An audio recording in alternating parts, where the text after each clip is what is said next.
ஈஸியாக இங்கிலீஷ் பேசலாம் வாங்க. நம்ம தின லைஃப்பில் நம்ம கூட ட்ராவல் பண்ணுறவங்கள பாராட்டுறது ரொம்ப ரொம்ப முக்கியமானது. அது அவங்களுக்கு எனர்ஜியை கொடுக்கும். இன்றைய கான்வர்சேஷன் அப்ரிசியேஷன். அருமை, எக்ஸலண்ட், நன்றாக இருக்கிறது, தட்ஸ் குட், தொடருங்கள், கீப் கோயிங், நீங்கள் சரியான பாதையில் இருக்கிறீர்கள், you are on the right track,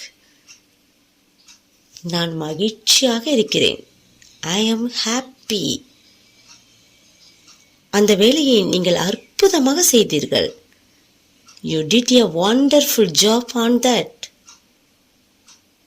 தொடர்ந்து கடினமாக உழைப்பது நல்லது, it's good to keep working hard, நீங்கள் முன்னேறி வருவதை பார்க்கிறேன், I can see you are making progress, சிறப்பாக செய்தீர்கள், well done, இதுவரை நீங்கள் செய்த பணி குறித்து பெருமைப்படுங்கள், be proud of the work you have done so far, thank you.